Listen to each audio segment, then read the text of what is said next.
Okay my dear students, सो काश में करोड़पति होता but I were a millionaire और I wish I were a millionaire. सो याद रखिएगा, ट्रांसलेशन हमेशा थोड़ा सा रट्टा भी होता है। आप देखिए, मैंने आपको बता दिया कि काश का जब भी वर्ड आए तो आई विश यूज करना है या वुड दैट यूज करना है, और उसके बाद हर सब्जेक्ट वर्ब उठाएगा। तो देखें, काश कि मैं अच्छा टीचर होता, would that I were a good teacher. काश कि आप अच्छे स्टूडेंट होते, would that you were a good teacher. का सॉरी स्टूडेंट। काश के अहमद अच्छा स्टूडेंट होता, would that Ahmad were a good student. तो कोई भी सब्जेक्ट आए तो आपने उसके साथ सेकंड फॉर्म वर्ब जो है वो यूज करना है, वॉज ना यूज कीजिएगा। चलो, पहला सेंटेंस जो है वो है आपकी पंक्चुएशन की मिस्टेक। कौन पंक्चुएट करेगा जी इसको? I met my uncle Zuhaib Sardar ji. I met my uncle Zuhaib Sardar. Sir sir Zuhaib Zuhaib और सरदार सरदार कैपिटल का होगा। जुहेब और सरदार जो है प्रॉपर नाउन्स है, जेड और एस जो है वो कैपिटल होगा। अभी भी एक पंक्चुएशन मिस्टेक है, अभी फुली पंक्चुएट नहीं हुआ है। सर कॉमा आएगा अंकल के बाद। नहीं, कॉमा नहीं आएगा। सुनिएगा, जब भी कोई सर डेजिग्नेशन ये आई थिंक ये दो वर्ड्स है। जी, क्या होगा? सुनिएगा, गौर से सुनिएगा। जब भी कोई डेजिग्नेशन, कोई टाइटल जो है, ये जो ब्रदर है, मदर है, फादर है, इनमें टाइटल्स ही होते हैं। अगर कोई प्रिंसिपल है, कोई डायरेक्टर है, कोई सीईओ है, कोई भी हो, अगर किसी सेंटेंस में कोई टाइटल बगैर नाम के आ जाए तो वो हमेशा लोअर केस के अंदर आता है, वो कैपिटल नहीं होता। और जब भी कोई टाइटल के साथ उस बंदे का नाम आ जाए तो टाइटल का पहला लेटर कैपिटलाइज हो जाता है। अब देखें, आई मेट माई अंकल होता तो यू ने लोअर केस में रहना था। I met my uncle Zoheb Sardar, तो जोहेब सरदार की वजह से अंकल का यू जो है वो कैपिटल हो जाए। ये रूल है। चले बताइएगा, इसमें कैपिटल होगा कि नहीं? कि I had a meeting with the principal, P बताएं कैपिटल होगा कि नहीं?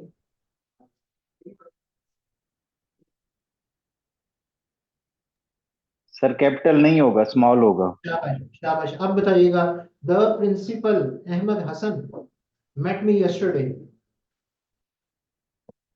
प्रिंसिपल अहमद। पी अहमद बड़ा हसन। ज्यादा सर पी प्रिंसिपल पी बड़ा अहमद है। ए कैपिटल हसन। कैपिटल आएगा। हाँ, शाबाश, क्योंकि नाम आ गया। तो जब भी किसी टाइटल के साथ नाम आ जाए तो उसके टाइटल का पहला लेटर कैपिटलाइज हो जाता है।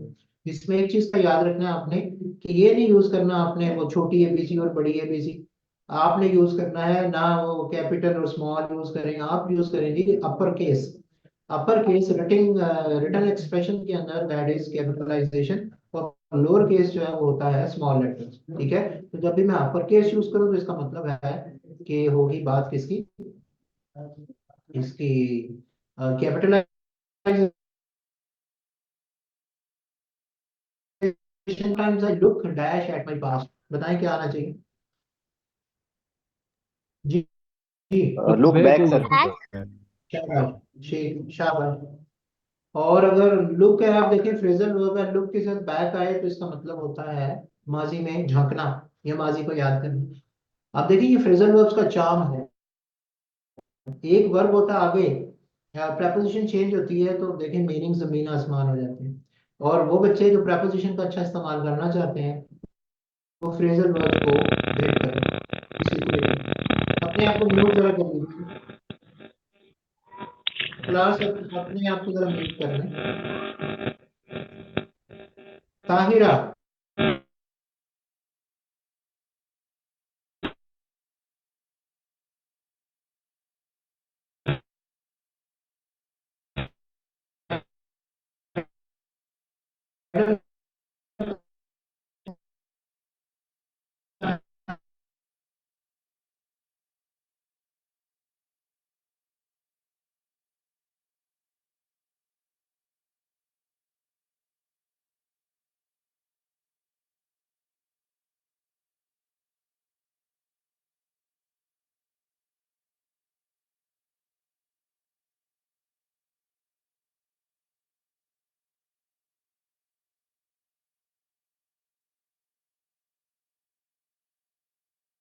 बताते हैं अराउंड जो है उसमें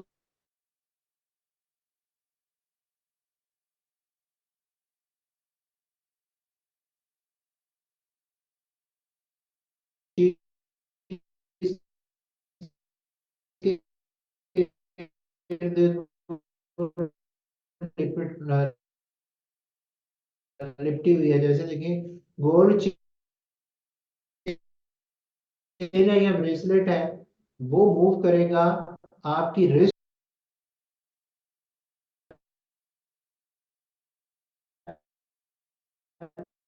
उसको मैं पाइप के ऊपर लपेट रहा हूँ।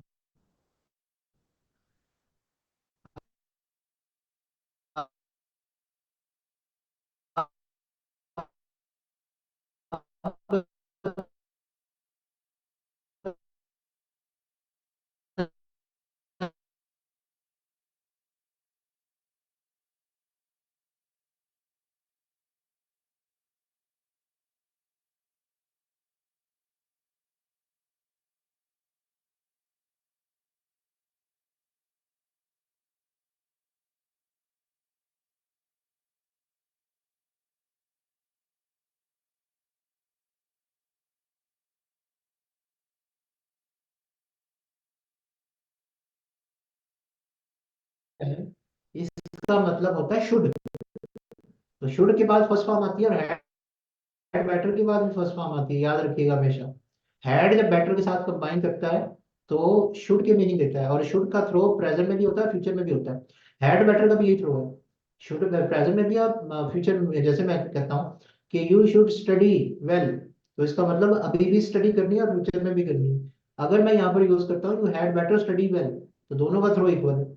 शुड है, और शुड के बाद हमेशा फर्स्ट फॉर्म ऑफ वर्ब आती है, तो इसके बाद भी फर्स्ट फॉर्म ऑफ वर्ब आती है। Point out the mistake, mistake point out कीजिएगा। The child had better crossed the road vigilantly, क्या आना चाहिए? क्रॉस आएगा यहाँ पे सर। हाँ, क्रॉस आना चाहिए, शाबाश। आगे चलते हैं जी। पेयर ऑफ वर्ड्स है, ये भी आपके कोर्स में है। कोल्यूजन है और कोलिजन है। सो कोल्यूजन का मतलब होता है सीक्रेट नेक्सस, और कोलिजन का मतलब होता है टकराना। किक द बकेट, इसका क्या मतलब होता है? किक द बकेट, जी class, what is the meaning of kick the bucket? To dead die. हो जाना। हाँ, टू डाई, ब्लेम टू मर पास जाना अवे। जी। हाँ जी, टू पास अवे, ठीक है। Pass away mean absence of life, मर जाना, किसी पे नहीं मरना, वैसे मर जाना, ठीक है। तो इसका मतलब होता है कि किक द बकेट, मर जाना। The old man kick the bucket last night. आगे चलते हैं। This is the best gift which I ever receive, और याद रखिएगा this is the best gift, जब भी सुपरलेटिव डिग्री किसी क्लॉज के अंदर आ जाए उसके बाद विच कभी भी इस्तेमाल नहीं हो सकता। This is the best gift that I that's have, यहाँ पर विच नहीं आ सकता, क्योंकि सुपरलेटिव डिग्री जब आ जाए किसी सेंटेंस में तो हमेशा आपका दैट यूज होता है, विच नहीं होता। आगे चलते हैं। आपकी जो सेक्शंस हैं, ऑब्जेक्टिव सेक्शंस हैं, वो हैं 50 मार्क्स की, और सब्जेक्टिव है 50 मार्क्स की। आपकी प्रेसी राइटिंग है 20 मार्क्स की, कॉम्प्रिहेंशन है 20 मार्क्स की, 10 मार्क्स की आपकी ट्रांसलेशन। ये आपका हो गया क्या, सब्जेक्टिव सेक्शन। और ऑब्जेक्टिव में आपके सिनोनिम्स आ जाएंगे, इसके अंदर आपकी यूसेज ऑफ प्रेपोजिशन आ जाएगा, करेक्शन आ जाएगी, पंक्चुएशन आ जाएगी, नरेशन आ जाएगी, एक्टिव पैसिव आ जाएंगे, और एनालॉजी आ जाएगी। ये आपका ऑब्जेक्टिव सेक्शन होता है। तो अभी एक एक करके मैं एक एक चीज बताता हूँ आपको। ऑब्जेक्टिव सेक्शन नंबर 1, इसके अंदर सबसे पहले आपको सिनोनिम्स मिलेंगे, एंटीनिम्स मिलेंगे, इडियम्स मिलेंगे, फ्रेजल वर्ब मिलेंगे, पेयर ऑफ वर्ड्स मिलेंगे, और एनालॉजी मिलेगी। एक एक करके सारा बताता हूँ, सुनिएगा। What are synonyms of words with same meaning? What are antonyms of words with opposite meaning? Charming, beautiful, exquisite, सब का मतलब एक ही है, ये सिनोनिम्स है। डल, ड्रैब, टीडियस, सब का मतलब एक ही है, ये आपस में सिनोनिम्स है, लेकिन ऊपर वाले वर्ड्स के एंटीनिम्स है। चार्मिंग है तो डल आ गया, ब्यूटीफुल है तो ड्रैब आ गया, एक्सक्यूजिट है, एक्सक्यूजिट का मतलब है बेहद खूबसूरत। लफ्जों की इंटेंसिटी होती है, याद रखिएगा, इनकी पोलैरिटी होती है, इनके अंदर एक थ्रो होता है, और वो थ्रो होता है कम, ज्यादा या बहुत ज्यादा। जैसे चार्मिंग है अच्छा दिखना, ब्यूटीफुल है खूबसूरत, और एक्सक्यूजिट का मतलब होता है बेहद खूबसूरत। आगे चलते हैं। डल, ड्राइव और टीडियस है, ये भी आपस में सिनोनिम्स हैं। तो synonyms are words with same meanings, and antonyms are the words with opposite meaning. अब तुम्हारे लिए मुश्किल ये है कि 3600 अल्फाज हैं। Oh my god, there is a bulk of more than 3600 words, that is the part of your syllabus regarding CSS examination. तो इतने अल्फाज का रट्टा लगाना तकरीबन नामुमकिन ही होता है, लेकिन कुछ बच्चे कर भी जाते हैं। अब आपकी सहूलत के लिए देखें, दो चीजें हैं, एक होता है हार्ड वर्क, एक होता है स्मार्ट वर्क। हमेशा स्मार्ट वर्क करना है। और स्मार्ट वर्क में क्या है कि आपके जितने एक्सपेक्टेड वर्ड्स हैं जो आते हैं या आ सकते हैं, और उनको हमने 750 स्क्वीज किया है। 36 में से 750 की सिलेक्शन की है, जो ज्यादातर आते हैं पूछे जा सकते हैं। उनको हमने 50, सॉरी, आपके 50-50 के कॉम्बिनेशन में लिस्ट बनाई है। और आपके टेस्ट जो हैं वो चार जो हैं उनके अंदर हमने डिवाइड कर दिया। फ्रेजल वर्ब्स को, इडियम्स को, और ये सिनोनिम्स और एंटोनिम्स हैं, इनको हमने डिवाइड कर दिया। तो ये इसको बोलते हैं, ये आते कहाँ से हैं, ये GRE से, दैट इज बैरन्स GRE। दूसरा, NTS के नेशनल टेस्टिंग सर्विस जो है, इसके भी 120 वर्ड जो है वो इसी लिस्ट में शामिल है। अगर अपनी वोकेबलरी को इम्प्रूव करना है तो रीडर्स डाइजेस्ट पढ़ें। ये एक डाइजेस्ट का नाम है, जो अमेरिकन एक बंदा था, डेविड वॉलेस, उसने 1922 के अंदर स्टार्ट किया था। फिर अब चल रहा है जी, बिजनेस है ये सारा, तो जहांगीर और कारवान वाले, इनके भी कुछ वोकेबलरी है, उसमें से भी एक दो वर्ड उठा लेते हैं ताकि इनका बिजनेस भी चलता रहे।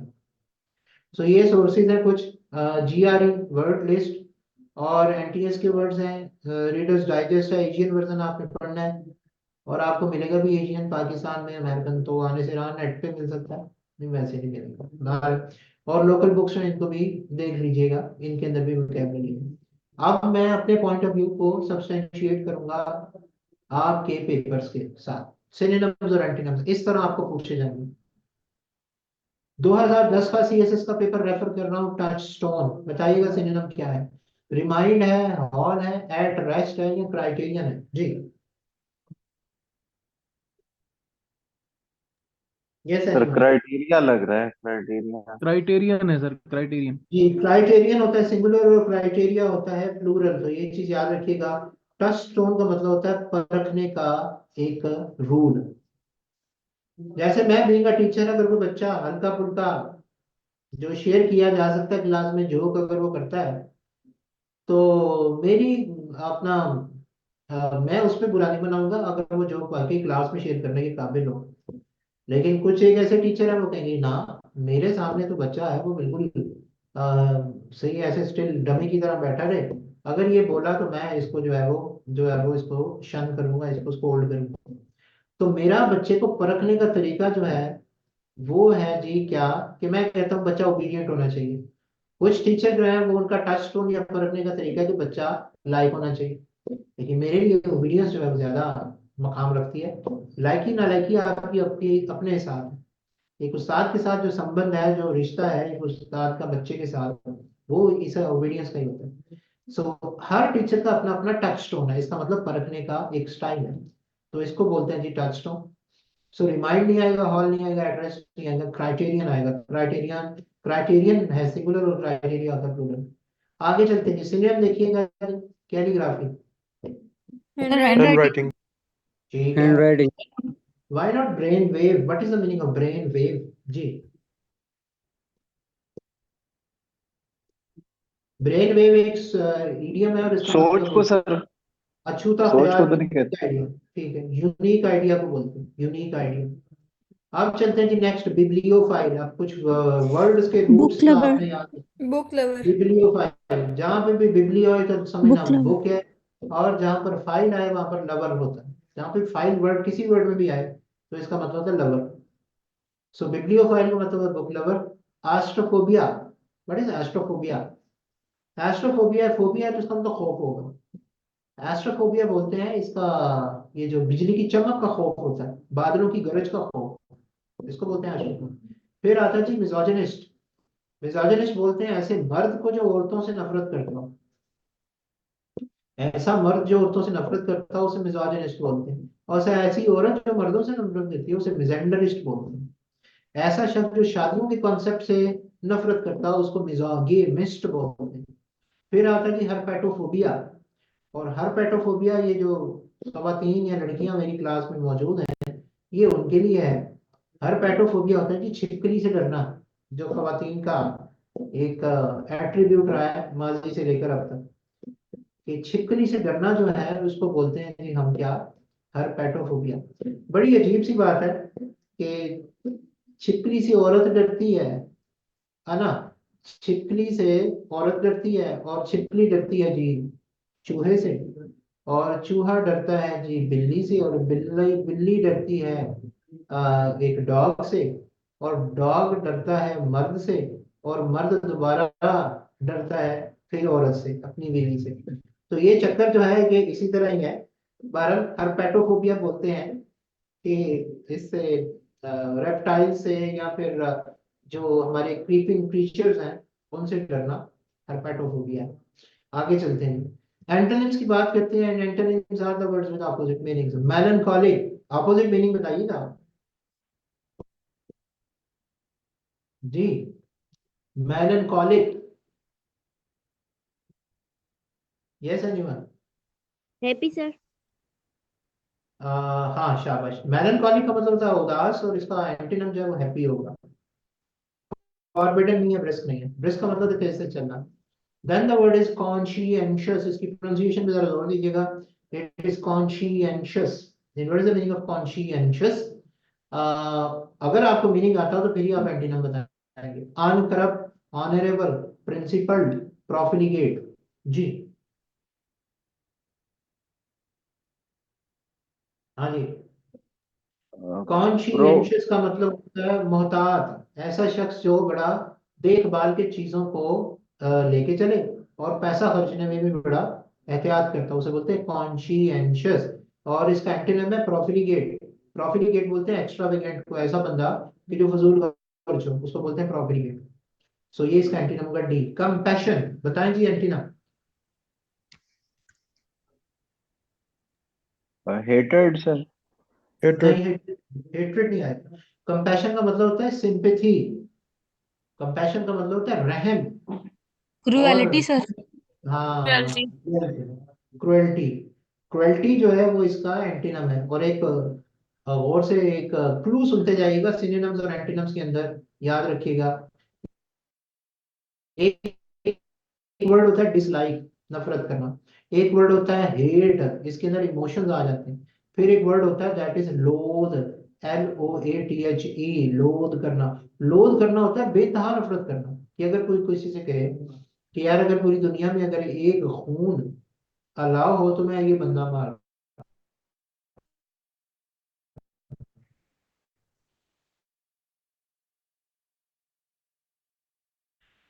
तो उसको बोलते हैं डिसलाइक। आ गया, हेट्रेड आ गया, लोदिंग आ गया, ये आपस में सिनोनिम्स है। इंटेंसिटी का फर्क है लेकिन है सिनोनिम। और करना मेरी बात, आपके सीएसएस के पेपर के अंदर अगर दो सिनोनिम्स आ गए किसी भी ऑप्शन में, वर्ड्स विद सेम मीनिंग, चार ऑप्शन में से दो वर्ड्स आपस में सेम है, दोनों क्रॉस, बाकी जाती है आपकी बाकी दो वर्ड्स को एंटीनम्स में आ रहे हो चाहे सिनोनिम्स में आ रहे हो। Two words having same meanings within a question, they are always cancelled. तो बाकी हेट्रेड और लोथिंग कैंसर, अफेक्शन और क्रुएल्टी रह गया। कंपैशन ये आपका होता है रहम, तो इसका ऑपोजिट जो है वो क्रुएल्टी हो गया। फिर आते हैं इडियम्स और फ्रेजल वर्ब। इडियम निकला है वर्ड इडियोमा से, और इडियोमा का मतलब होता है खास मतलब, खास मतलब। फ्रेजल वर्ब भी खास मतलब देता है, और आपका इडियम भी खास मतलब देता है। आपके इडियम्स और फ्रेजल वर्ब्स आएंगे कहाँ से? वो आएंगे जी, आपको याद कर लीजिएगा, हम भी लिस्ट शेयर करते हैं। सादत हुसैन की किताब है जी, exploring the world of English. 980 idioms हैं और साथ में फ्रेजल वर्ब्स हैं, ये इधर से याद करने हैं आपने, या फिर लिस्ट हम शेयर करेंगे। दूसरा है टू द पॉइंट।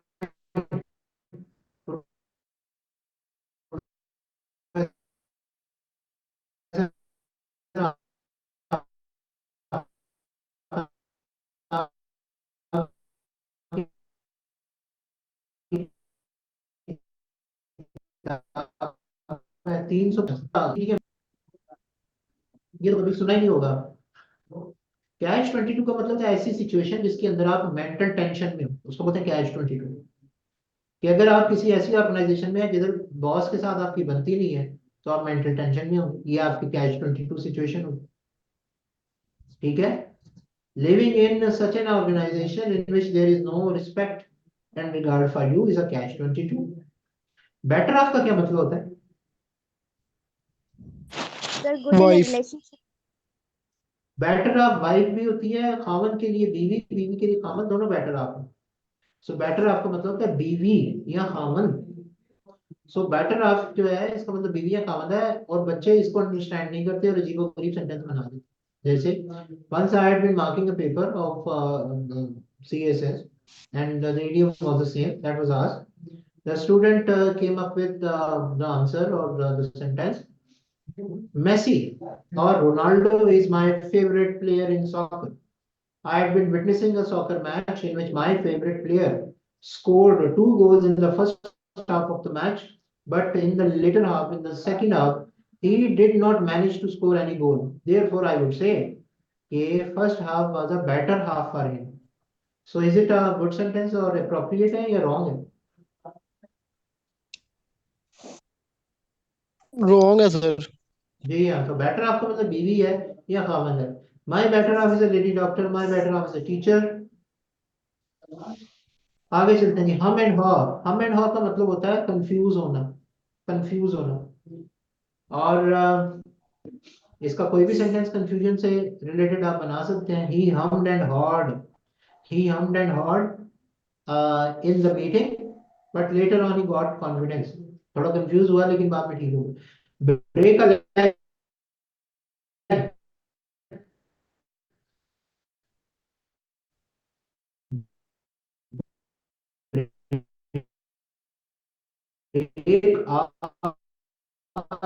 लेग का मतलब ये बेस्ट नहीं है ऑफ टांग लक। तोड़ देना किसी की। हाँ,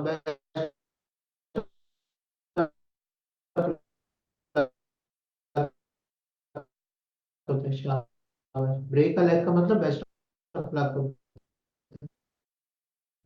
ऐसा बंदा जो बखील हो, कंजूस और कार। So don't be a dog in the manger. तुम्हें आसमान पर हूँ। जी, दोबारा बोलिए। ऑन करेक्टली मैं क्लाउड भी। नाइन, शाबाश।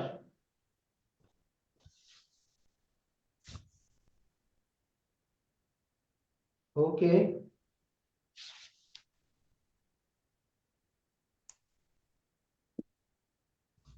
आगे चलते हैं जी। फ्रेजल वर्ब देखते हैं, वो मैंने आपको बताया अभी। ये देखिएगा, लुक बैक का मतलब है माजी में झांकना। Mr Chips look back at different spans of his life. Look down का मतलब है ऊपर से नीचे देखना। We look down at the valley. फिर है जी आपका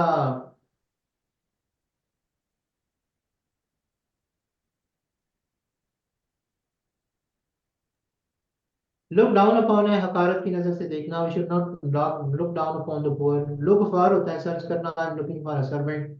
लुक फॉरवर्ड है I am looking forward for a suitable reply, expect करना। लुक टू का कंसिडर करना होता है, मतलब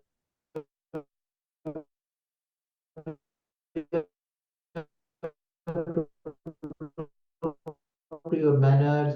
लुक अप का मतलब होता है हाइट पे चले जाना, द प्राइस बैक करना। We should look up to our elders. My dear students, phrasal verbs and if you know the usage of phrasal verbs along with their specific adverbs and preposition, so आपका preposition का usage जो है वो भी ठीक हो जाएगा। क्योंकि आपको 5 क्वेश्चन आने हैं, तो उन 5 क्वेश्चन के अंदर preposition मिस होगी। आपने कॉन्टेक्स्ट का थीम देखना है और फिर आपने उसके अंदर फिक्स कर देना है, तो आपको एक मार्क जो मिलेगा। फ्रेजल वर्ब्स को अच्छा पढ़िएगा, वहां से आपकी preposition क्लियर होती है। आगे चलते हैं सर ये भी सादुल हुसैन की बुक से पढ़ने हैं फ्रेजल वर्ब? जी। हम भी आपको लिस्ट सेंड करेंगे और वो भी आप खरीद सकते हैं, तो बिस्मिल्लाह जहाँ से भी पढ़ें। चलो ये जरा देखो, अब जरा इनका मीनिंग जरा बताना। Doze and dose, illusion allusion, device device.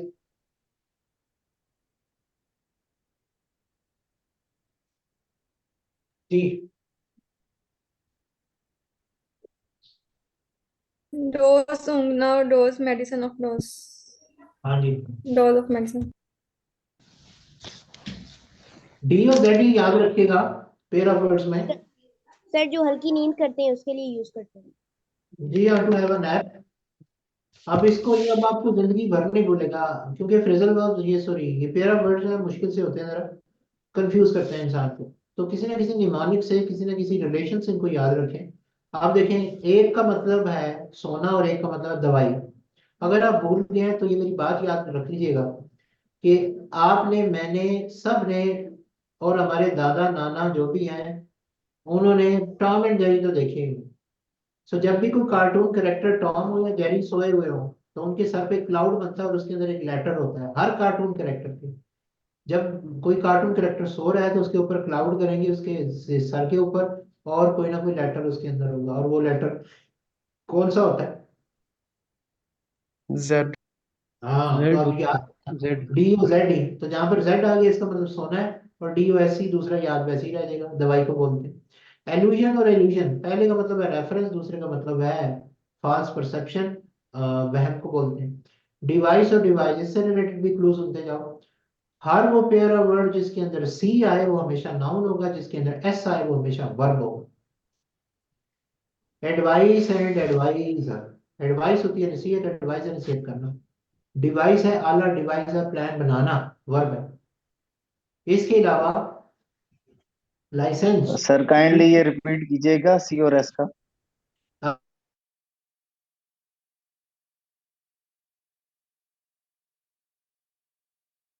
जैसे ही gave me a piece of advice, noun है सी के साथ। ही एडवाइज्ड मी, एस के साथ। नेक्स्ट चलते हैं हम।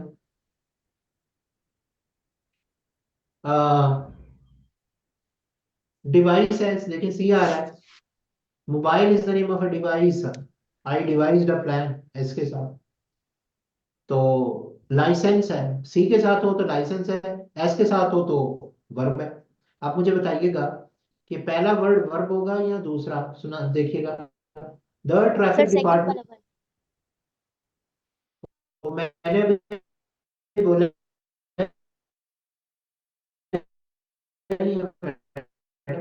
सुनिएगा, द ट्रैफिक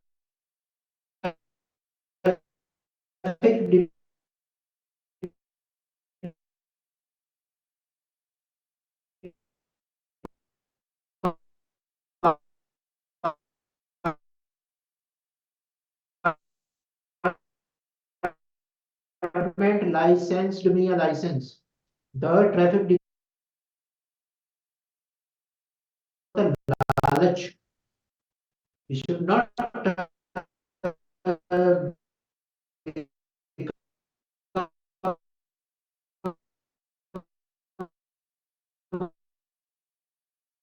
विक्टिम ऑफ, फिर आता नहीं, होन का वर्ड भी यूज होता है इसके लिए। छुरी का तेज करना वेट बोलते हैं।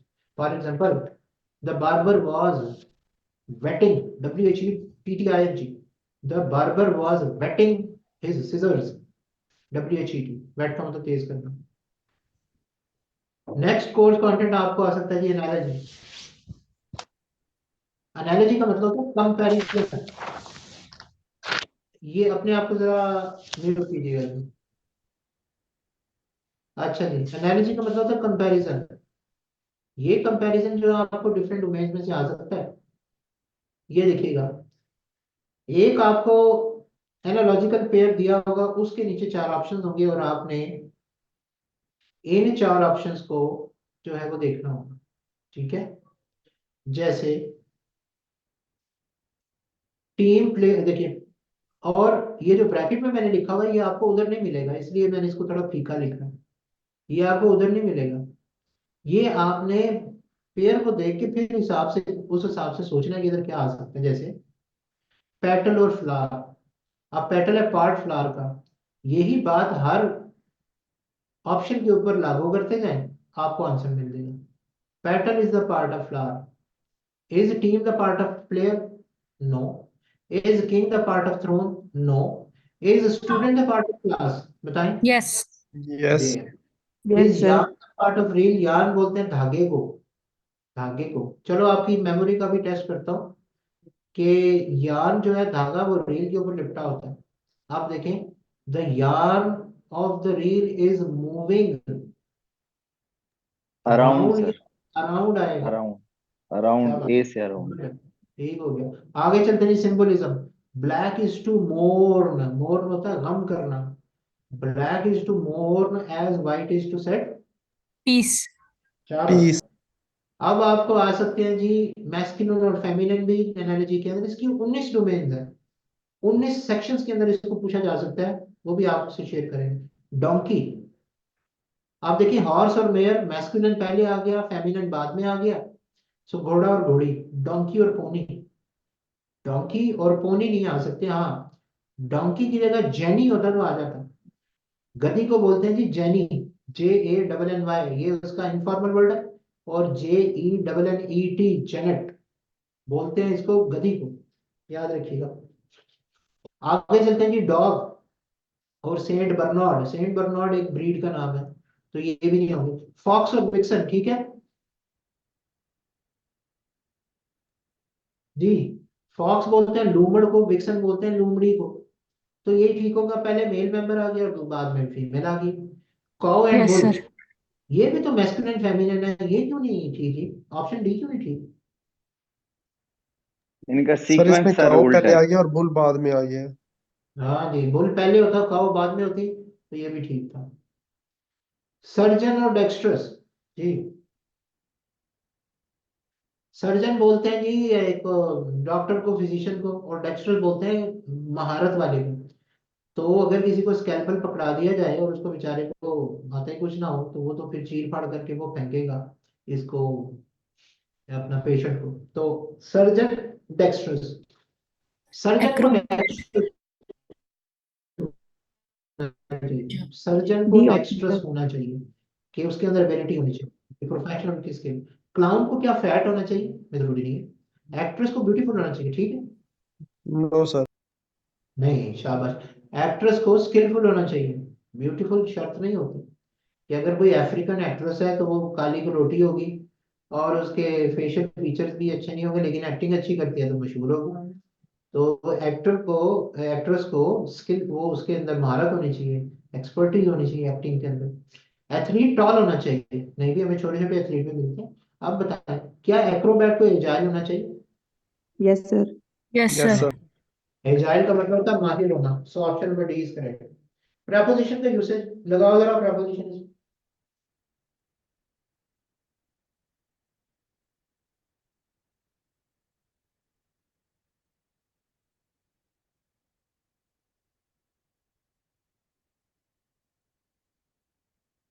जी,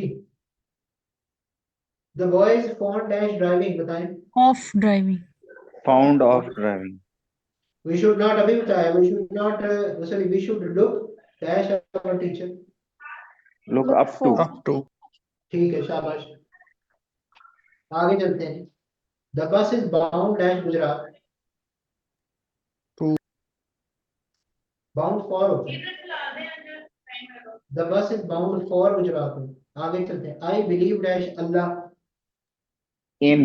इन। तीन वर्ड्स याद रखिएगा, तीन वर्ड्स, बिलीव, ट्रस्ट और फेथ, इनके साथ हमेशा इन आता है। बिलीव, ट्रस्ट और फेथ, इनके साथ हमेशा इन आता है, याद रखिएगा। We should abide dash the rule, ये तो सबको आता होगा जी। Bye. Bye. Bye bye.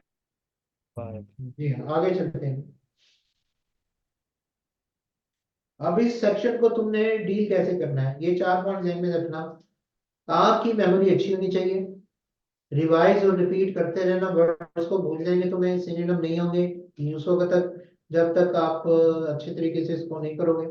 Revise करते जाना और खुद से एक सेंटेंस जरूर बनाना है अपने वर्ड्स का, ताकि आप अच्छे तरीके से उसको याद रख सकें। आप इस सेक्शन में पूरे मार्क्स ले सकते हैं अगर आपने कोई गलती नहीं की, सिनोनिम्स एंटोनिम्स अच्छे हैं, you can attain maximum marks. आगे चलते हैं।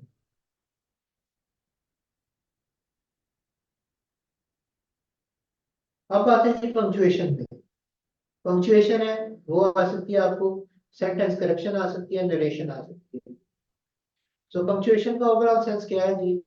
कहाँ पर अपर केस करना है, कहाँ पर लोअर केस यूज करना है, कहाँ पर सेमी कोलन लगाना है, कहाँ पर कोलन लगाना है, कहाँ पर पैरेंथेसिस लगाने हैं, कहाँ पर आपने हाइफन का इस्तेमाल करना है, कहाँ पर एन डैश का यूज करना है, कहाँ पे एम डैश का यूज करना है, कहाँ पर एलिप्सिस का इस्तेमाल करना है, कहाँ पर सेंटेंस को आपने लोअर केस के अंदर लेके आना है। इस नॉलेज का नाम पंक्चुएशन है। इस पे इंशाल्लाह मैं लेक्चर दूंगा। सो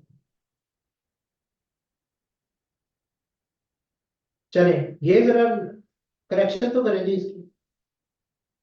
ये आपके सामने स्लाइड आ रही होगी, इसकी करेक्शन करो जरा।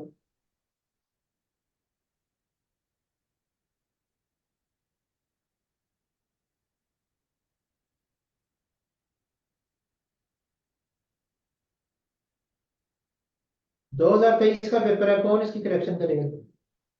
The ambassador with his family and staff invites आने हैं सर यहाँ पे।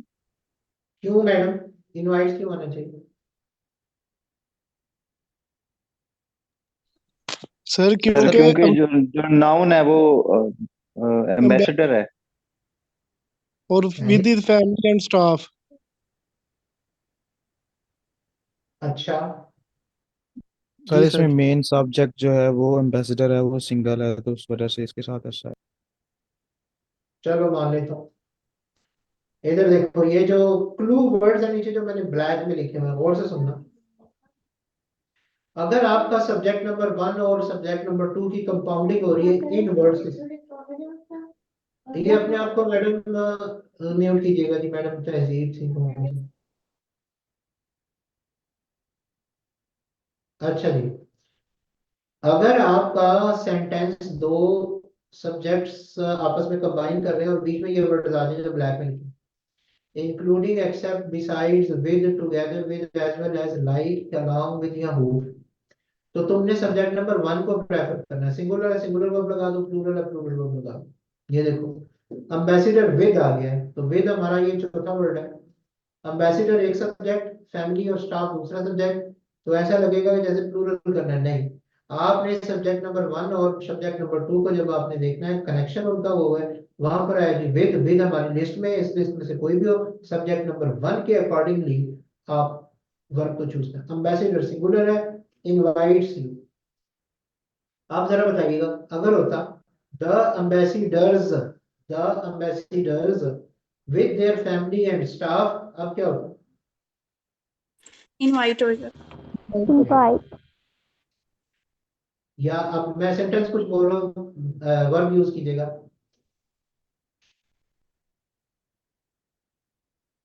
Are tourist as well as few hikers dash coming, present continuous use करें। Our tourist as well as few hikers dash coming. Sir tourist है या tourist है? ऐसा है सर टूरिस्ट का।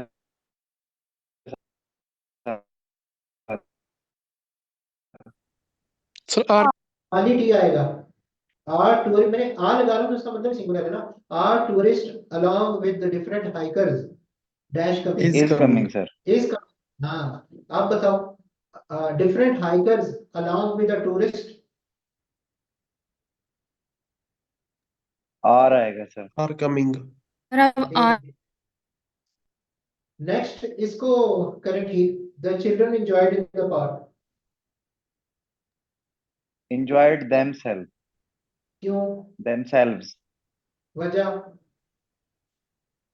सर ये कुछ वर्ब होते हैं जिनके साथ ये आता है themselves, या इसकी जो ये वाली फॉर्म है। ठीक है, ये कुछ वर्ड्स कौन से हैं? एब्सेंट है, इंट्रोड्यूस है, हर्ट है, इंजॉय है, ये साथ मैंने लिखे हुए हैं, ये देखो ब्लैक में। अगर ये वर्ड कहीं पे भी आ जाए तो आपने रिफ्लेक्सिव प्रोनाउन यूज करना होता है। और रिफ्लेक्सिव प्रोनाउन क्या है? आई का माई सेल्फ, वी का आवर सेल्फ, यू का योर सेल्फ, ही का हिमसेल्फ, शी का हर सेल्फ, दे का देमसेल्फ। तो अगर आपका ये वर्ब आ गए हैं तो आपने सब्जेक्ट के हिसाब से वही प्रोनाउन यूज करना होता है, रिफ्लेक्सिव प्रोनाउन होते हैं। The children enjoyed themselves in the park, a child enjoyed himself in the park, I enjoyed myself in the park, she enjoyed herself in the park, they enjoyed themselves in the park. बाकी example, she introduced herself, they introduced themselves, we introduced ourselves. Sir He absent visited, का, he absent का sir क्या absented, बने? he absented himself from the class, they absented themselves from the class, I absented myself from the class. समझ आ गई? Sir लेकिन आप ये भी तो यूज होता है, I was absent from the class, तो इसके साथ तो कोई इस तरह का नहीं। आप इसमें आपने लिंकिंग वर्ब यूज कर दिया ना। ये सब्जेक्ट और वर्ब जब साथ साथ होंगे उस वक्त ये रूल अप्लाई होगा। समझ आइए, और एक्शन वर्ड होना चाहिए ना। ये देखो, I absented myself from the class, ये ठीक है। I was absent from the class, ये भी ठीक है। मेरा रूल ये है कि सब्जेक्ट के साथ ये वर्ब्स अगर डायरेक्टली आगे तो उसके बाद रिफ्लेक्सिव प्रोनाउन लगेगा। समझ आ गया? जी सर, आप समझ आइए। ठीक हो गया। ये कौन करेक्ट करेगा कि he had better gone there in time? go, हाँ, हैड बेटर के साथ कौन सी फॉर्म कब आती है? फर्स्ट फर्स्ट आती है जी, ही जी sir, had should better. Should के दे मीनिंग में आ रहा है। दे हैड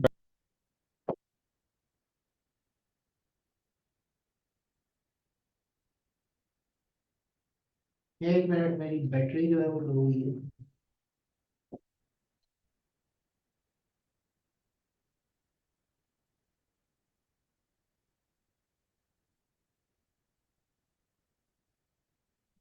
एक मिनट जरा वेट कीजिएगा।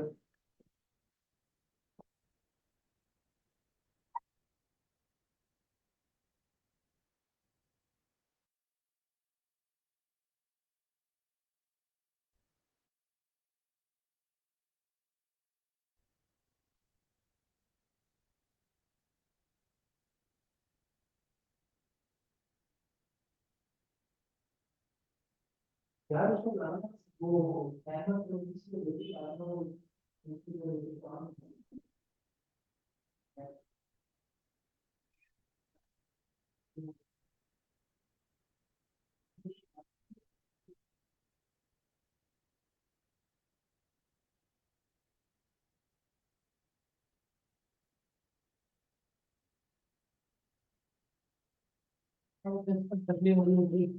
हिम्मत कैसे हो सकती है?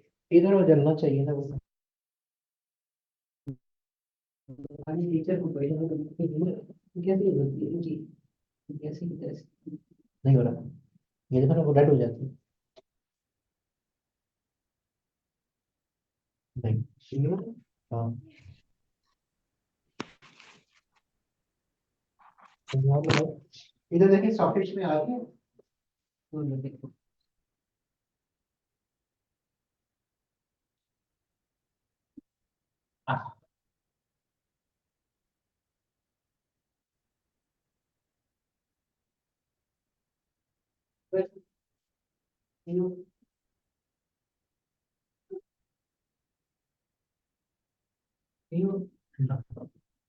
और पढ़ा हुआ है आपको चार्ट?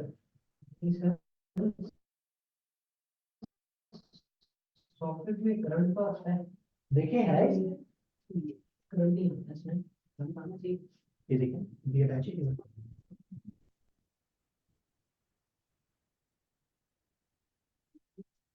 लेकिन ये सब नहीं करता। ये तो सही है। There is something wrong.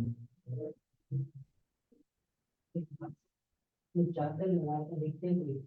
हाँ, कुछ मोबाइल चार्ज होता है तो फिर तो आपकी चादर पे। Sorry for the interruption.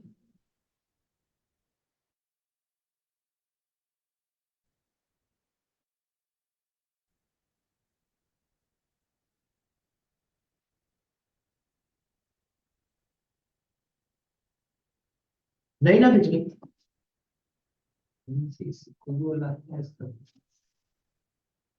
तो इसका जुगाड़ तो नहीं है। तो जुगाड़ नो, वे इसको करना इसका करेगा। अच्छा जी, तो हाँ जी, आखिरी सेंटेंस है work hard lest you would fail. क्या डायरेक्शन होगी इसकी? ये एंड हो जाएगा चार में। कौन करेक्शन करेगा जी एंड वाली सेंटेंस? सर, स्लाइड पूरी नजर नहीं आ रही। सर शुड जी, आएगा वुड की जगह।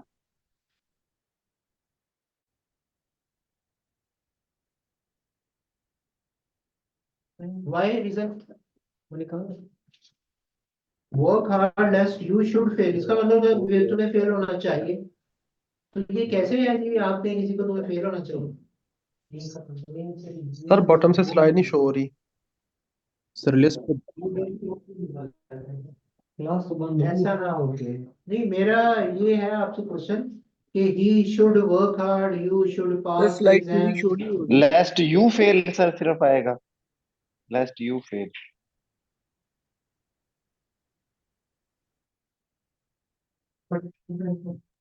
सो लेस्ट यू शुड फेल आएगा जी, work hard lest you should fail, याद रखिएगा।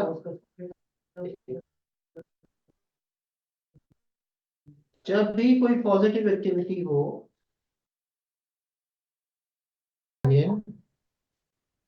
ओके,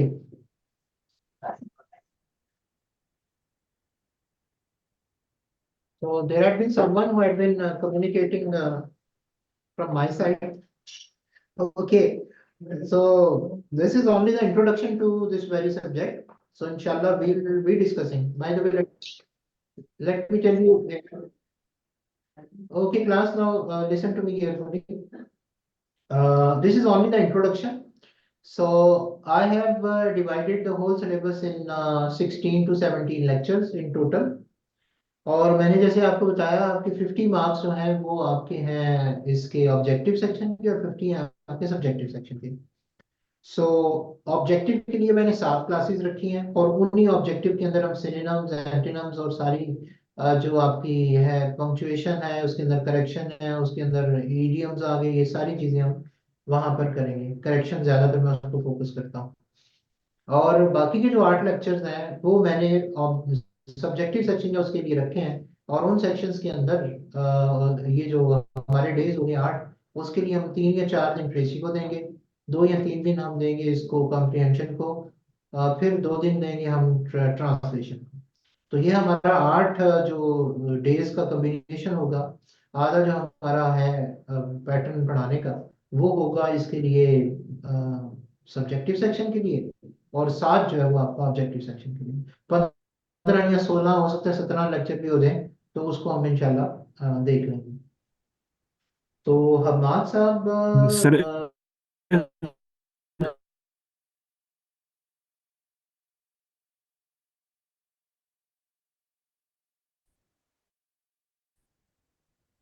ग्रामर जो है हेलो। ना, जी जी जी जी, ग्रामर जो है ना, इसको हम तो कल से स्टार्ट करेंगे। जी हाँ। सर मेरा एक सवाल था कि इसमें ये बेसिक ग्रामर और ये चीजें कवर हो जाएगी कि नहीं, क्योंकि मेरा ग्रामर और बेसिक चीजें बहुत वीक है।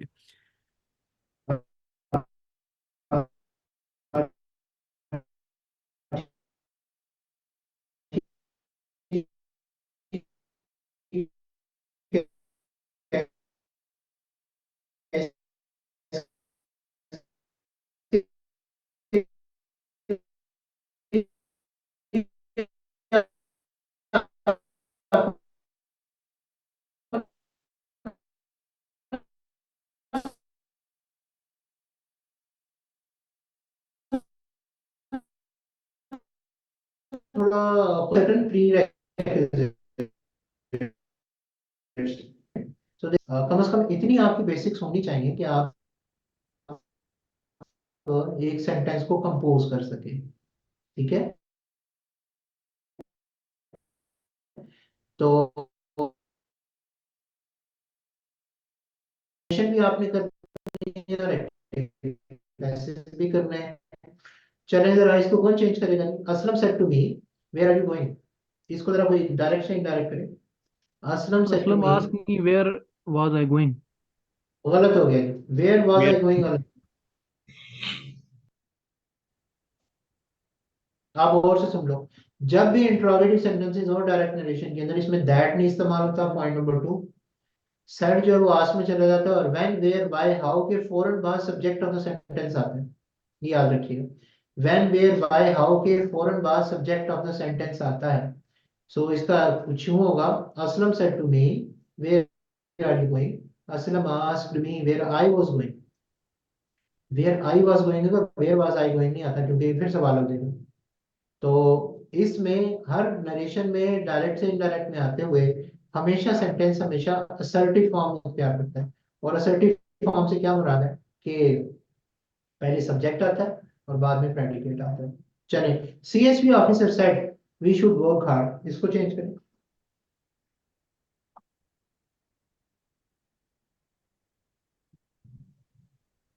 नो, गलत है। CSP officer said that they should would आएगा sir, would work hard. they would आएगा, would work hard। नहीं जी, सर वुड नहीं may I- आएगा। may I? जी जी, करिए madam. CSP officer said that we should be work hard.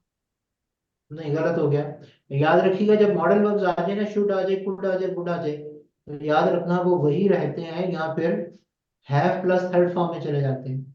अब मैं दोनों इसके करेक्ट वर्जन बोल रहा हूँ। CSP officer said we should work hard, CSP officer said that they should work hard, या CSP officer said that they should have worked hard. Should अगर आ जाए, कुड अगर आ जाए, माइट अगर आ जाए, वुड आ जाए, तो ये वही रहते हैं, या फिर हैव के साथ थर्ड फॉर्म आ जाती है। चलो, इसको कौन करेगा? सर ये दोनों ठीक हैं, ये दोनों ठीक होंगे। जी, दोनों ठीक है, दोनों ठीक। नहीं, वो देखो ना, उधर ऑफिसर्स है ना, वी वी जो है प्रोनाउन ऑफ फर्स्ट पर्सन है, it becomes the subject of reporting speech. CSP officers हैं, तो ये वी CSP ऑफिसर्स कह रहे हैं, तो चलिए, यही हो गया। आप देखें, एडवाइस्ड आप इसलिए नहीं यूज करते, वो इंपेरेटिव सेंटेंसेस में यूज होता है। जो नेक्स्ट एग्जांपल है, देखिएगा, the teacher said don't tell a lie, the teacher advised not to tell a lie, और the teacher forbade to tell a lie. यहाँ पर नॉट क्यों नहीं आया जी फॉरबिड के साथ?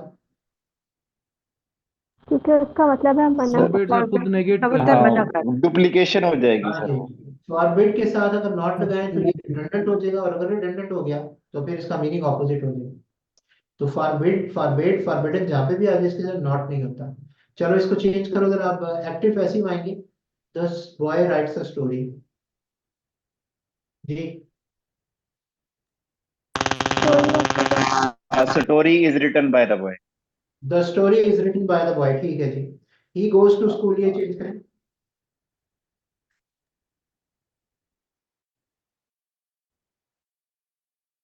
Can not be change. Sir ये चेंज सर नहीं ये होगा। नहीं चेंज होगा कैसे सर, होगा?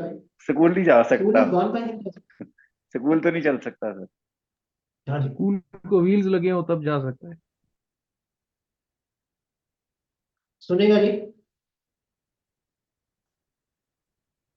सिर्फ वही सेंटेंस पैसिव वॉइस में चेंज हो सकता है जो व्हाट और whom का आंसर कर रहा हो।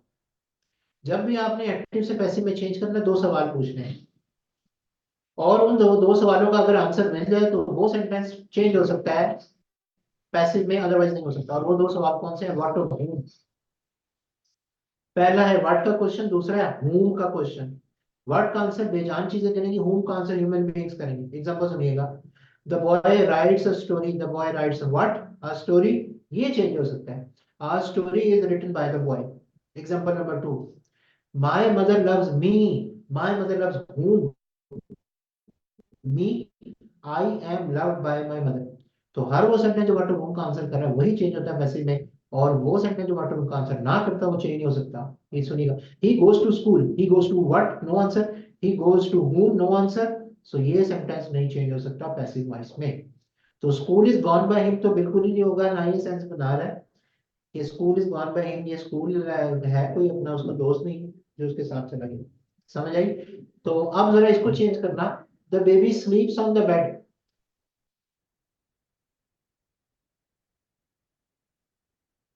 सर चेंज नहीं होगा। नहीं होगा सर, इसमें भी वही सेंस है। The baby sleeps what, no answer, the baby sleeps whom, no answer, can not be change. हाँ, इसको चेंज करो, सरदार appreciates us, Sardar appreciates us, Sardar appreciates whom, us, we are appreciated by सरदार। समझ आई? Yes sir. आप इसको change करो,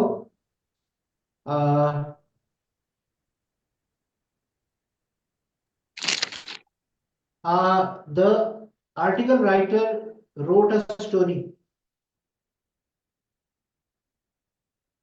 A Story story was was written by article writer. The story was written by an article. Right, good, ठीक हो गया। तो ये section जो है इसको आप ग्रामर की अंडरस्टैंडिंग आपकी अच्छी होनी चाहिए, ट्रांसलेशन उर्दू से इंग्लिश में आनी चाहिए, आप इसको कैटर कर लेंगे। ठीक है, अब बच्चों रह गया हमारा सिर्फ ये प्रेसी राइटिंग और ऑब्जेक्टिव सेक्शन, हमारा सॉरी सब्जेक्टिव सेक्शन रह गया। प्रेसी राइटिंग है, आपने you will be supplied with a passage, you have to give that passage reading twice or thrice, then you have to precise that passage in the combination of fewest possible lines and you have to assign a title to it. आपने एक passage को पढ़ के उसका essence, उसका main theme, main idea, main उसका crux आपने fewest possible lines के अंदर पोर करना है और एज ए रिजल्ट आप उसको एक टाइटल भी देंगे, ये है प्रेसी राइटिंग। इससे रिलेटेड रूल्स हैं, रेगुलेशंस हैं, थोड़ा सा मुश्किल काम होता है लेकिन इंशाल्लाह I will make it easy for you. Then reading comprehension, again एक पैसेज आएगा और आप उसको पढ़ेंगे और उसके नीचे 4 या 5 क्वेश्चन होंगे, उनका आप आंसर करोगे। तो ये दोनों को दोनों चीजें आपकी कंपोजिशन पार्ट जो है उस पर डिपेंड कर रही होंगी। अगर आप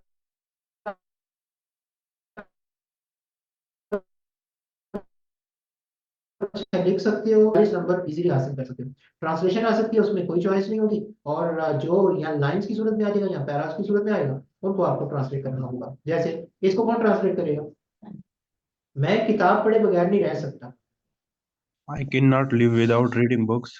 नहीं, I लिव cannot चीज help पहले without and I cannot help without reading a book. नहीं Yeah, है, I I cannot cannot help help reading a reading book. books. Reading हाँ। books without अब नहीं आएगा। इसकी, हाँ जी, इसकी ट्रांसलेशन कुछ यूं होगी, I can not help reading a book. ये फिक्स फ्रेज है, फिक्स स्ट्रक्चर है कि जब भी कोई एक्टिविटी किए बगैर ना रह सकना हो तो आप कैन नॉट हेल्प लगाएं और उसके साथ फर्स्ट फॉर्म प्लस आईएनजी लगाएं। जैसे देखो, मैं पढ़ाए बगैर नहीं रह सकता, I can not help teaching the students. वो गाड़ी चलाए बगैर नहीं रह सकता, he can not help driving a car. मैं गरीबों की मदद किए बगैर नहीं रह सकता, I can not help helping the poor. मैं, अच्छा, मेरा दोस्त जो लेजी है सोए बगैर नहीं रह सकता, my friend can not help sleeping. समझ ये बात? तो मेरा सर चक्कर खा रहा है, इसकी ट्रांसलेशन करें। I'm feeling dizzy.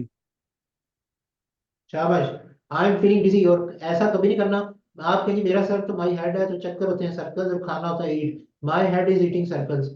इसकी तरह की ट्रांसलेशन नहीं करनी। आगे चलते हैं। मशरक में बूढ़े इज्जत और एहतराम से देखे जाते हैं, ये अब आपका पैसेज स्ट्रक्चर है, कौन करेगा इसको change?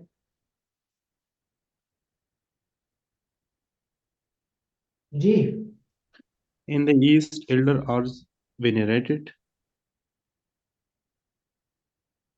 in east the old are seen with respect and veneration.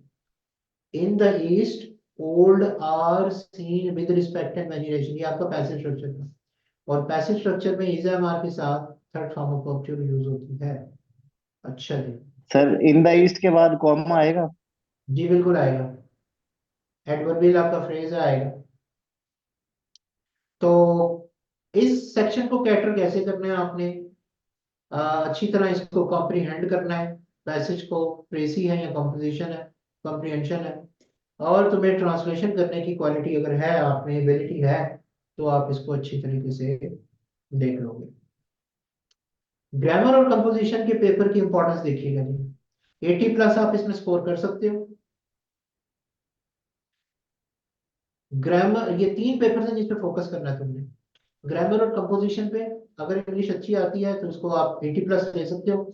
General science and ability, इसके अंदर भी आसान सब्जेक्ट है, आप अच्छा स्कोर कर सकते हो। इस्लामिक स्टडीज, ये 3 अगर आप फोकस करने और 80 से ज्यादा ले लें तो आपका शुमार पोजीशन होल्डर्स में हो सकता है। अगर आपने grammar and composition, general science and ability, Islamic studies पे फोकस कर लिया और 80 प्लस ले लिए और बाकी में बेशक 40-50 भी आ गए, तो आप जो है वो पोजीशन होल्डर्स में आपका शुमार हो सकता है। तो इन 3 पेपर्स पे बहुत अच्छी तरीके से फोकस करना है। हम आपको अपनी एकेडमी से रिलेटेड जो है वो कुछ स्टार्स हैं, हमारे ब्राइट स्टार्स हैं, ट्विंकलिंग स्टार्स हैं, इनसे मुलाकात करवाते हैं। पहली है जी madam Maheen Hasan, she secured 81 marks और इनका नाम भी पोजीशन होल्डर्स में था। यासिर नजीर है, सिक्योर्ड 78 मार्क्स। ताजीन हसन है, she manage to bag 80 marks and Nimra Owais, और इनके आए थे जी कितने, 78 मार्क्स। तो आप देखिए कि ये पोजीशन होल्डर्स में थे सारे, वो 78 75 प्लस स्कोर करके आप पोजीशन होल्डर्स में आ सकते हैं। तो इसका मतलब है कि ये पेपर आपका लिस्ट किया गया है इसी तीन जो आसान सब्जेक्ट्स हैं उनसे रिलेटेड। तो आप जो है वो इनका इनको अच्छी तरह प्रिपेयर करके 80 प्लस मार्क्स में भी लिख सकते हैं। हर मंडे वाले दिन जो है वो हमारा टेस्ट हुआ करेगा। टेस्ट नंबर 1 के लिए आपको जो मैं आज स्लाइड शेयर करूंगा उसमें जीआरई की लिस्ट होगी। 15 जीआरई एक्सरसाइजेज जो है, 15 लिस्ट जो है वो आपने करनी है। 150 पेयर ऑफ वर्ड्स होंगे और 50 इडियम्स होंगे। इनको आपने अच्छे तरीके से जो है वो प्रिपेयर करना है। और मंडे वाले दिन आपका टेस्ट जो है वो होगा, मैं जो अपकमिंग मंडे उस वाले दिन 15 जीआरई की एक्सरसाइजेस होंगी, तो 150 इडियम्स और फ्रेजल वर्ब्स होंगे, और सॉरी पेयर ऑफ वर्ड्स होंगे, और 50 आपके इडियम्स होंगे। इसी तरह ये टेस्ट हमारे चलते रहेंगे और पूरी आपकी सारी की सारी जीआरई की एक्सरसाइजेस जो है वो कवर हो जाएंगी। बुक्स जो है रिलेटेड कौन सी है जी, हाफिज करीमदाद की किताब है ग्रामर और composition, high school English grammar bye Rhiannon Martin और रेमंड मर्फी। इसकी इंग्लिश ग्रामर एंड यूज वो आप इस्तेमाल करें, वो अच्छी किताबें हैं। हाँ, ये मैं आपसे एक रिपोर्ट शेयर कर रहा हूँ सीएसएस की, एग्जामिनर रिपोर्ट है। इसमें देखो जो पेपर मार्क करते हैं ना सीएसएस के, उन्होंने ये रिपोर्ट दी है। उसके अंदर देखिए ये जो वर्ड वाले हैं, रेड वाले हैं, ये मैं उनकी बात लिखी हुई खुद से नहीं कह रहा। आप बच्चे जो फेल हो गए हैं प्रेसी और कंपोजिशन के अंदर, टेंस की सब्जेक्ट वर्ब एग्रीमेंट की मिस्टेक्स देखी, ईडियम्स बहुत ज्यादा इस्तेमाल कर ली है इसके अंदर, जो आपकी थी ग्रामर और कंपोजिशन में, प्रेसी में और कॉम्प्रिहेंशन में, और ट्रांसलेशन में नहीं किए। ट्रांसलेशन में करने थे, इधर नहीं करने थे, तो एज अ रिजल्ट फेल हो गए। क्वांटिफाइड और पंक्चुएशन की मिस्टेक्स थी, स्पेलिंग की मिस्टेक्स थी, आर्टिकल्स की मिस्टेक है, पैसेज को अच्छी तरह पढ़ा नहीं है, उसका क्रक्स अंडरस्टैंड नहीं किया, अपना personal point of view add कर दिया है कॉम्प्रिहेंशन के अंदर, कॉम्प्रिहेंशन क्वेश्चंस को कॉपी पेस्ट किया हुआ है, खुद से नहीं लिखा। उसके अलावा इररेलेवेंट डिटेल्स दी हुई हैं, कोई एनालिसिस नहीं किया हुआ, समझा नहीं है, परखा नहीं है, और जो है वो प्रेसी फेल कर दी। तो आपने चीजों को अच्छी तरह परखना है, जिस तरह मैं आपको सजेस्ट करता जाऊंगा आपने फॉलो करते जाना है। इंशाल्लाह will be getting good marks. अब ये सीएसएस की बात कर रहा हूँ जो उन्होंने बताया हुआ, ठीक है। तो आपने इन चीजों में ये जो रेड हुई है इनको फॉलो नहीं करना अगर नेगेटिव में, और फॉलो करना है अगर पॉजिटिव में। तो ये है जी आपके, this is my introduction to you. So if you have any query any of the duty to ask जी, आपके सवाल आप लेक्चर से रिलेटेड। कोर्स ऑफ एक्शन मैंने आपको बता दिए जी। हाँ जी, कोई आपका क्वेश्चन?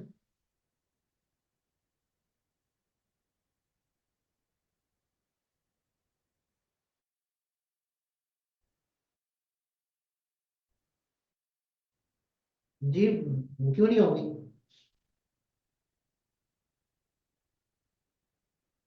सर ग्रामर के अंदर हम किस हद तक पढ़ेंगे? मतलब एक तो हमारा कोर्स है कि सेंटेंस करेक्शन है और ये चीजें हैं। दूसरा सर जैसे है कि मतलब एडवर्ब क्या होता है, या पार्टिसिपल क्या है, या जेरेड क्या है, मतलब इस तरह की जो थोड़ी डिफिकल्ट कॉन्सेप्ट्स हैं ग्रामर।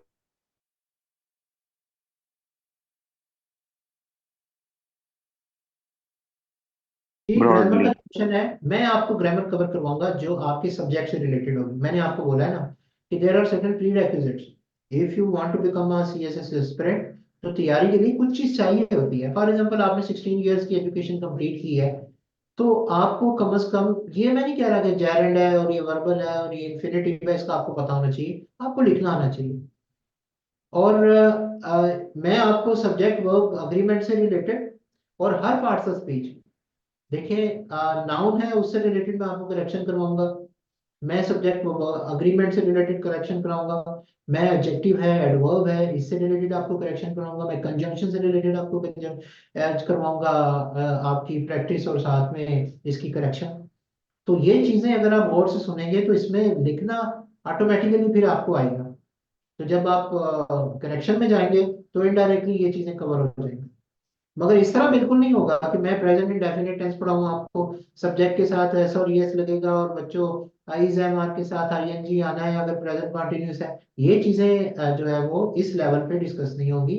अगेन आपको कुछ एबल होना चाहिए क्योंकि 15 16 17 दिन है हमारे पास, 16 17 दिन।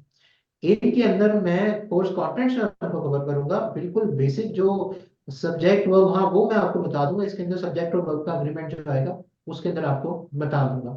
लेकिन ये सब्जेक्ट सिंगुलर है, एस और एस लगाए, ऐसी चीजें हैं कि मतलब नाउन क्या है, नेमिंग वर्ड है, वो तो सारा हम डिस्कस करेंगे। तो इंशाल्लाह things will go good. So gird up your minds, put your efforts in. इंशाल्लाह Zadar Hussain सर वो shall be a helping hand for you and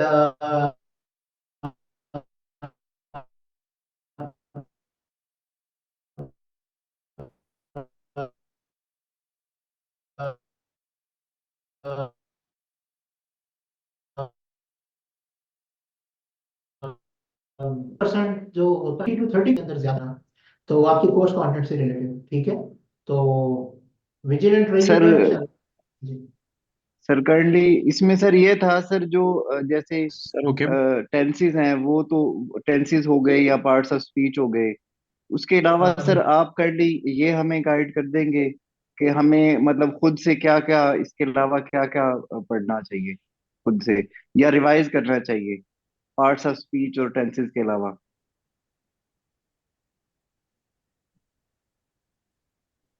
देखिए आपको सेंटेंस का स्ट्रक्चर और फॉर्मेशन बनानी आनी चाहिए पहले। आपके जहन में कोई ख्याल आता है, कोई भी बात आती है, आपको इंग्लिश के अंदर उसको कम से कम लिखना आना चाहिए। बाकी डायरेक्शन हम कर देंगे, उसको मोल्ड हम कर देंगे, ठीक है। कि आप हमारे पास जो है वो, हम आपको डायरेक्शंस देंगे इसी सब्जेक्ट से रिलेटेड, जितना पॉसिबल हो सका इंशाल्लाह सेंटेंस स्ट्रक्चर के ऊपर और ओवरऑल एक जनरल कॉन्सेप्ट जो है सेंटेंस की फॉर्मेशन का उस पर हम कर लेंगे। लेकिन अखबार पढ़ें आप, अखबार न्यूज़पेपर को पढ़ने के बाद आप जो भी बात वो कर रहा है उसको रीफ्रेज करने की कोशिश करें। वो वोकेबलरी वर्ड जो अखबार में यूज हुए हैं मुश्किल है, उनको अलग कॉपी पे लिख लें, साथ में उनका मीनिंग और खुद से एक दो सेंटेंसेस बना लें। आपकी वोकेबलरी इंप्रूव होगी और आप लिखना सीखेंगे। अखबार एक बहुत अच्छा मीडियम है लिखने के लिए। वहां पर एनालाइज करें कि कोई बात किस तरीके से की जा रही है, वो तरीका ऑप्ट करें, उसको रिप्रोड्यूस करें and get it mark by the teacher. समझ आ गई है? जी सर थैंक यू। जी sir got it sir, thank you very sir any ये अदर ओके वोकेबलरी का जरा बताइए सर, कहाँ से तैयार कर लें। वोकेबलरी ये देखिए ना, मैंने दो सोर्सेज बताई हैं ना। एक है आपकी जीआरई की वर्ड लिस्ट, और वो हम आपको सेंड करेंगे, उसी से रिलेटेड जो है वो आपको हम देंगे अपना गाइडलाइन और इसके टेस्ट टाइम, वो याद आपने वो करना है। लिस्ट हम आपको देंगे इडियम्स, फ्रेजल वर्ब्स और जीआरई की वर्ड लिस्ट की, बाकी प्रिपेयर आप खुद करेंगे। Okay thank you sir.